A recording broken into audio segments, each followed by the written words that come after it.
Capítulo 23. Como se afastam os aduladores. Não quero deixar de tratar de um ponto importante, de um erro do qual os príncipes só com muita dificuldade se defendem, se não são de extrema prudência ou se não fazem boa escolha.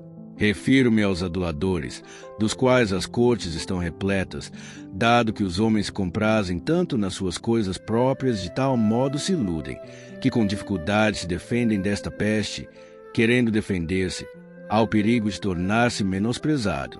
Não há outro meio de guardar-se da adulação, a não ser fazendo com que os homens entendam que não te ofendem dizendo a verdade, mas, quando todos podem dizer-te a verdade, passam a faltar-te com a reverência. Portanto, um príncipe prudente deve proceder por uma terceira maneira, escolhendo em seu estado homens sábios, somente a eles deve dar a liberdade de falar-lhe a verdade daquilo que ele pergunte e nada mais. Deve consultá-lo sobre todos os assuntos e ouvir as suas opiniões, depois, deliberar por si, a seu modo, e, com estes conselhos, com cada um deles, portar-se de forma que todos compreendam que quanto mais livremente falarem, tanto mais facilmente serão aceitas suas opiniões. Fora aqueles, não querer ouvir ninguém, seguir a deliberação adotada e ser obstinado nas suas decisões. Quem procede por outra forma, ou é precipitado pelos aduladores, ou muda frequentemente de opinião pela variedade dos pareceres, daí resulta sua desestima. Quero, a este propósito, aduzir um exemplo atual. Padre Lucas, homem do atual imperador Maximiliano, falando de sua majestade, disse que ele não se aconselhava com ninguém e não fazia nada a seu modo. Isso resultava de ter costume contrário ao acima exposto. Porque o imperador é homem discreto, não comunica a ninguém os seus desígnios, não pede parecer, mas, como ao serem postos em prática começam a ser conhecidos e descobertos, começam a ser contrariados por aqueles que os cercam, e ele, como é homem de opinião fraca, os desfaz.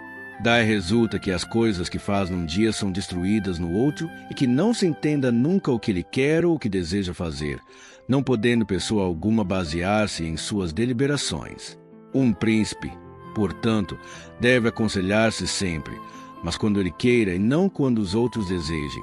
Antes, deve tolher a todos o desejo de aconselhar-lhe alguma coisa sem que lhe venha a pedir.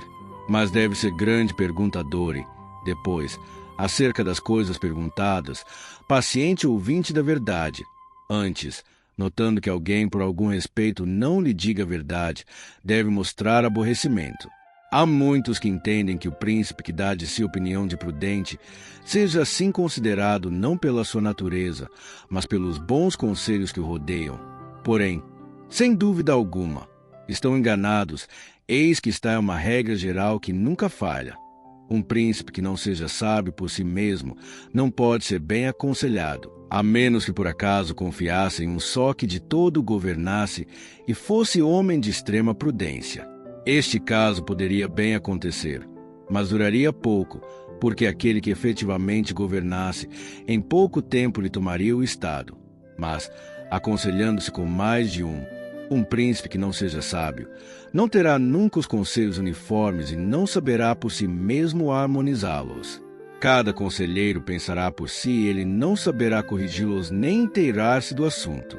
E não é possível encontrar conselheiros diferentes, porque os homens sempre serão maus se por uma necessidade não forem tornados bons. Consequentemente, se conclui que os bons conselhos, venham de onde vierem, deve nascer a prudência do príncipe, e não a prudência do príncipe resultar dos bons conselhos.